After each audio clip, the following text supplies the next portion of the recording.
आपका आरजेडी से जुड़ाव कैसे हुआ?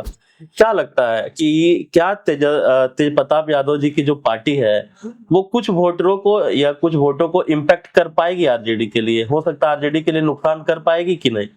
आरजेडी 4 सीटों के साथ अभी की जो सत्ता है उसमें शामिल है। क्या जो 27% ओबीसी आरक्षण की आप बात कर रहे हैं, आरजेडी इसके लिए लड़ाई लड़ी? अभी हाल ही के 9 अक्टूबर को जो एग्जाम होने वाला था, एसएससी का जो टेक्निकल एग्जाम था, उसे रद्द कर दिया गया, स्थगित कर दिया गया। क्या आरजेडी इन मुद्दों पर कब मुखर होकर अपनी पार्टी पर आवाज उठाएगी, अपने जो सत्ता दल है उनके साथ आवाज उठाएगी? बिहार में आरजेडी को MY समीकरण से जोड़ा जाता है, मुस्लिम यादव समीकरण। इस बार का जो चुनाव है, क्या आपको लगता है इससे इतर होगा और कई जो दल है और कई जो जाति के लोग हैं इस बार जुड़ेंगे आरजेडी से? नमस्कार, मैं भराज और आप देख रहे हैं आपकी सभा। अभी बिहार विधानसभा का चुनाव होने वाला है, माहौल काफी गर्म है। पूरे चुनावी माहौल से बिहार गुजर रहा है और एक उपचुनाव हमारे झारखंड के घाटशिला में भी होने वाला है।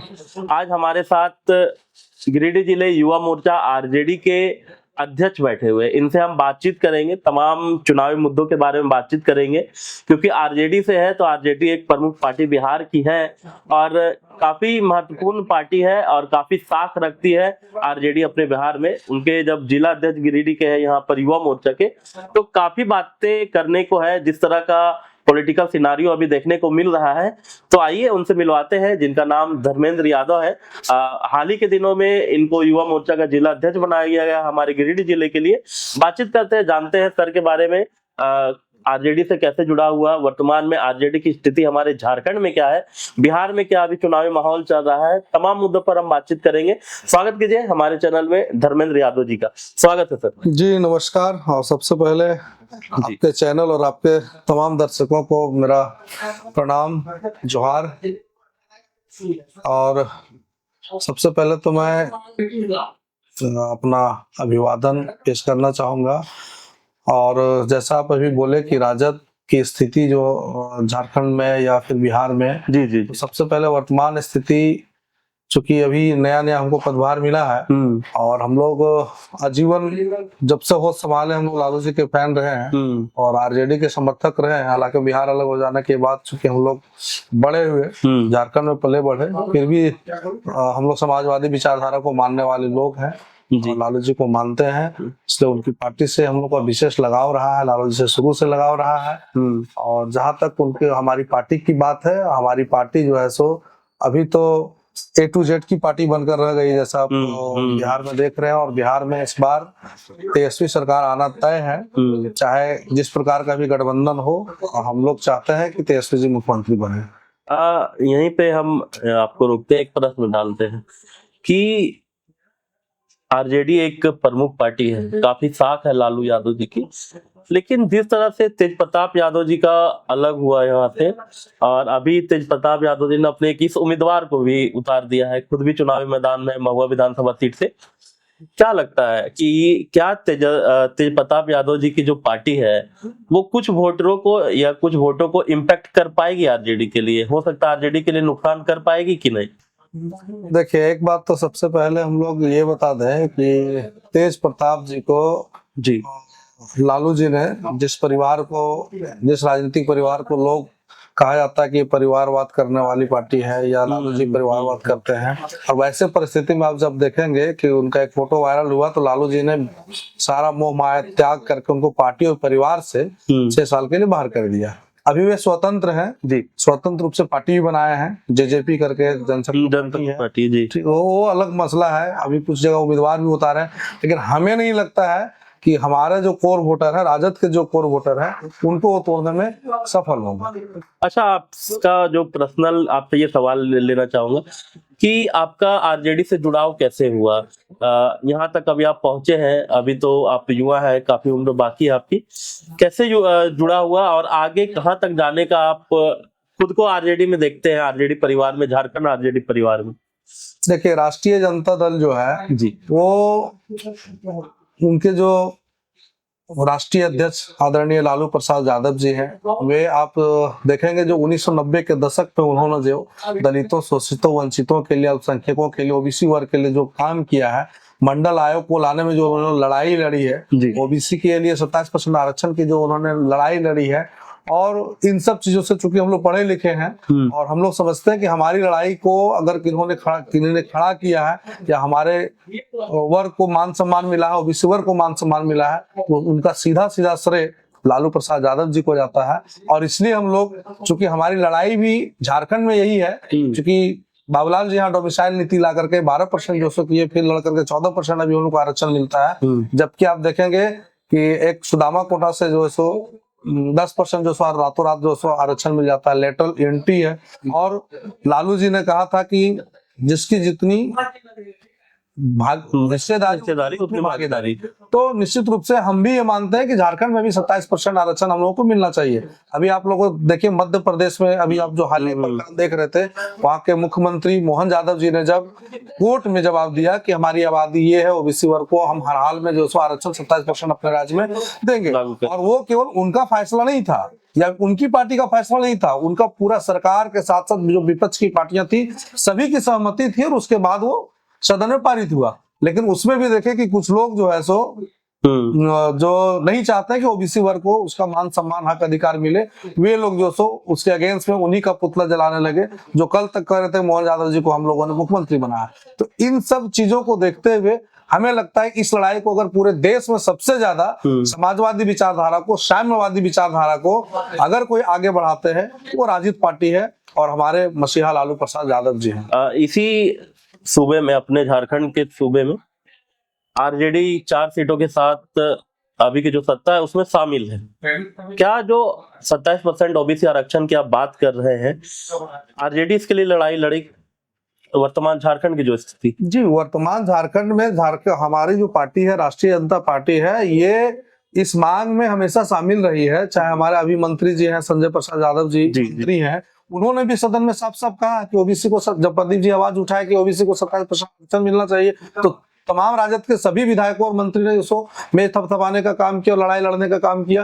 तो राष्ट्रीय जनता दल का मुख्य मोटो, मंडल आयोग लाने का मोटो ही ये था कि पिछड़ों को 27% आरक्षण मिले, उनको मान सम्मान मिले। ये राष्ट्रीय जनता दल का विजन है कि झारखंड में भी ओबीसी वर्ग को 27% आरक्षण मिले, और हमारे पार्टी के तमाम विधायक और मंत्री भी इस मांग पर अडिग हैं। और इससे पहले भी आप देखेंगे जब 1932 का खतियान का बात आया, तो उसमें भी जब सरकार के द्वारा जो सो पेश किया गया, जो केंद्र को भेजा गया, सदन में पास हुआ, वहां भी हमारी पार्टी साथ रही है। आरक्षण चलिए मिल जाता, हम मान लेते हैं 27% आरक्षण ओबीसी को मिल जा रहा है, लेकिन जिस प्रकार की स्थिति झारखंड में वैकेंसी को लेकर, आप भी युवा है, पढ़े लिखे हैं, इन चीजों को आप काफी अच्छे से समझ सकते हैं। और जो आपके संजय यादव जी है, जो झारखंड में आरजेडी के हैं, काफी आक्रामकता के साथ उन्होंने कई बातों को सदन में रखा। ये चीज हम देखते हैं, बखूबी हम इस चीज को विश्लेषण कर रहे हैं।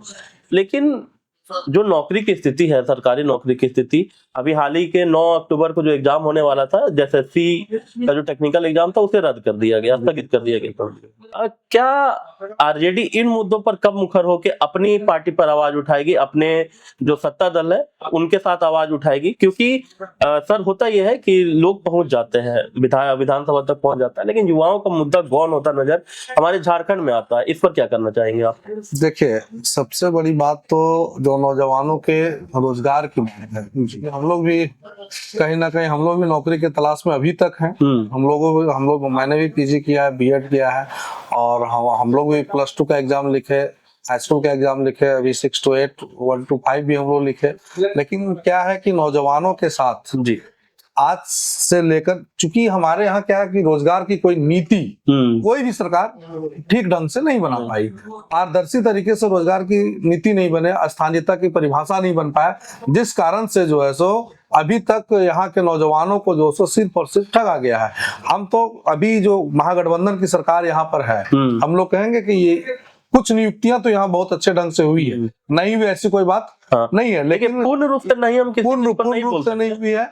लेकिन यहाँ पर क्या है कि जहां तक आप मानेंगे, यहाँ पक्ष और विपक्ष, जो सत्ता पक्ष में होता है वो चाहता कि हम नियुक्ति करें, लेकिन विपक्ष वाले लोग अपने ऐसे लोगों को खड़ा करके PIL दायर करवाते हैं, कोर्ट करवाते हैं, अपने नौजवानों से केस करवाते हैं। तो इसमें जो है सो हमारे यहाँ जो रोजगार का साधन होना, जो बहालियां होनी है, जो भर्तियां होनी है, उसमें कोर्ट के द्वारा अड़चन लगता है, जिसके कारण जो मामला फंसता है। हम लोग झारखंड सरकार से भी, चूंकि इन मुद्दों पर, रोजगार के मामले पर कम से कम तो हम लोग चुप रहने वाले नहीं है। हम लोग अपने सरकार के खिलाफ भी अगर कहीं अन्याय होता है सरकार के द्वारा, सरकारी महकमे के द्वारा, तो भी हम लोग चुप नहीं रहते हैं। जिस पीआईएल की आप बात कर रहे हैं कि अगेंस्ट में जो आपकी पार्टी है यहाँ पीआईएल करवा देती है युवाओं से, लेकिन वो पीआईएल होने के बाद जब जांच होती है, अभी सीआईडी जांच जो हो रही थी जैसे सीजल के एग्जाम में जो क्वेश्चन पत्र का घोटाला था, उसमें कई चीजें निकल के सामने आई और कहीं ना कहीं इस चीज में सत्यता भी जो नजर भी आ रही थी। तो ये चीज भी है, तो सरकार में सुधार करना ये भी जरूरी है, सिस्टम में सुधार करना ये भी जरूरी है, क्योंकि युवा परेशान है। इस पर आप क्या? एकदम हम मानते हैं कि झारखंड के युवा आज 25 साल से परेशान है, जब से झारखंड बना है। क्योंकि झारखंड की लड़ाई में, आंदोलन में जिन्होंने शहादत दी, जिन्होंने कुर्बानियां दी, उनका जो लक्ष्य था कि हमारे नौजवानों को झारखंड अलग राज्य होने के बाद रोजगार मिलेगा, यहाँ शिक्षा का स्तर सुधरेगा, अस्पताल की व्यवस्थाएं होंगी, तमाम तरह की सड़कें, विकास के काम अच्छे ढंग से होंगे। चूंकि हमारे झारखंड में खनिज का भंडार है और हम लोगों को लग रहा था कि बहुत ज्यादा यहाँ पर विकास होगा, तमाम साधन मिलेंगे, सुविधाएं मिलेंगी, लेकिन हमें लगता है कि जितनी भी सरकारें रही हैं, अस्थायी सरकार नहीं रहने के कारण या फिर सरकारों की नीतियां साफ नहीं रहने के कारण, स्थानीय नीति साफ रहने के, रोजगार की नीति नहीं बन पाने के कारण स्थिति बहुत भयानक है, भयावह है, हर जगह दिक्कत है, ये तो मानना पड़ेगा। लेकिन हम लोग चाहेंगे कि इसमें सुधार हो। और चूंकि झारखंड की जो हेमंत सरकार है वो कई अनोखे कार्य कर रही है, इसमें भी आप कुछ नहीं कर सकते हैं कि कार्य नहीं हो रहा, विकास का काम ठप, बहुत सारे अच्छे कार्य हैं, लेकिन रोजगार के मामले में मैं मानता हूँ कि इसमें सुधार करने की आवश्यकता है, सरकार को इसमें पहल करने की आवश्यकता है। बिहार में आरजेडी को MY समीकरण से जोड़ा जाता है, मुस्लिम यादव समीकरण।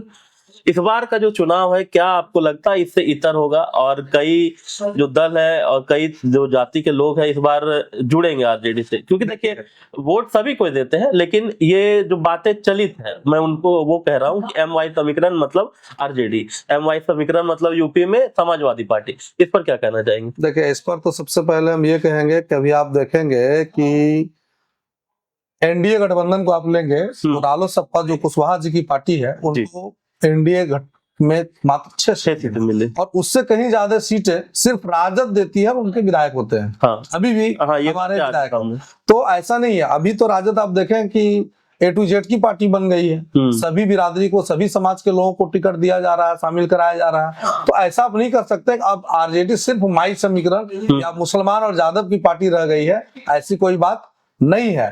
हाँ, ये है कि मुसलमानों को भाजपा भी यूज करती है, उसको डरा करके यूज करती है, लेकिन जिस तरह से यहाँ पर लोकसभा के चुनाव में आप उत्तर प्रदेश का भी नाम लिए, उत्तर प्रदेश में आप लोगों ने देखा समाजवादी पार्टी ने इतनी सीटें जीती, वहां के मुसलमान इतने समाजवादी विचारधारा के साथ आए, निश्चित रूप से वोटों का बिखराव इस बार तो बिहार में कम से कम नहीं होना है।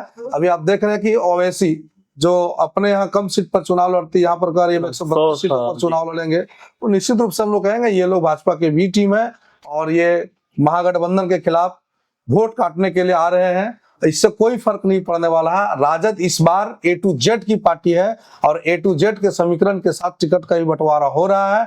कल सारा कुछ साफ हो जाएगा, हम लोग चुनाव प्रचार में भी जाएंगे और निश्चित रूप से इस बार राष्ट्रीय जनता दल और तेजस्वी यादव जी की सरकार बनेगी। क्या आपको लगता है इस बार का जो चुनाव हो थोड़ा टफ होने वाला है? क्योंकि प्रशांत किशोर को कितना बड़ा फैक्टर आप मानते हैं? क्या इस बार प्रशांत किशोर यहाँ पर बिहार में अपनी व्यापकता दिखा पाएंगे जिस तरह पिछले विधानसभा चुनाव में झारखंड में जयराम महतो की पार्टी जो JLKM ने जो प्रभाव, क्या ठीक उसी प्रकार का प्रभाव प्रशांत किशोर की पार्टी जो जन स्वराज है वो बिहार में छोड़ पाएगी? क्या लगता है सर आपको? देखिए, अभी अब झारखंड JLKM की बात है, जयराम महतो, उस पर तो हम कोई टिप्पणी नहीं करना चाहेंगे। जी। मैं आप उसी के सापेक्ष में आप बताइए बिहार के बारे में। बिहार के सापेक्ष में हम ये कहेंगे कि PK पांडे जी जो है, प्रसाद किशोर पांडे जी, वो चुनाव जीतने के लिए नहीं आए हैं, चुनाव हराने के लिए आए हैं। ठीक है, और उनका कोई विजन, किसी भी प्रकार का कोई विजन नहीं है। आप देखेंगे जिन्हें एनडीए से टिकट नहीं मिला, जिन्हें एनडीए से टिकट नहीं मिला, उनको पकड़ करके बाइक जबरन टिकट देगा।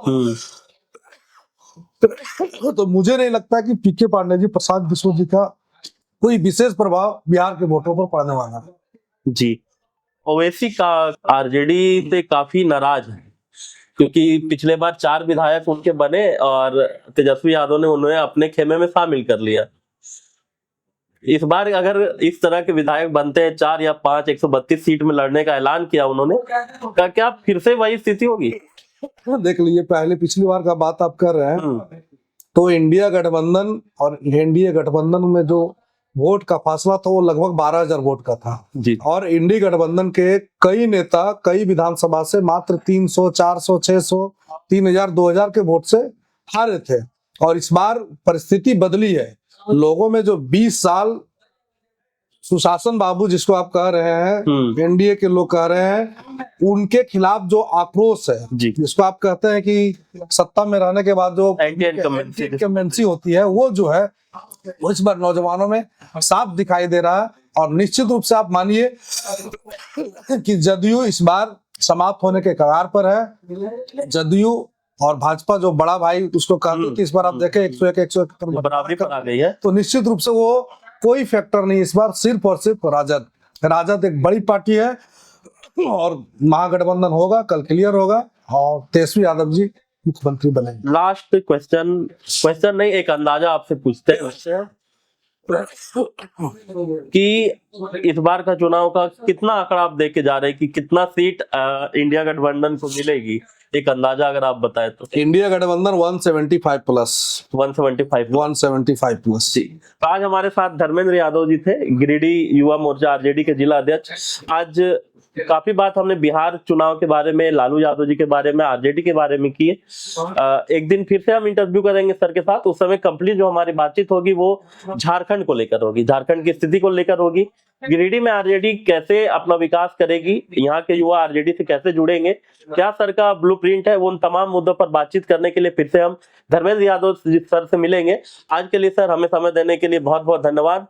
मिलते हैं नेक्स्ट वीडियो में, तब तक के लिए एक साथ बोलेंगे सर, जोहार झारखंड। जोहार जोहार झारखंड। जोहार।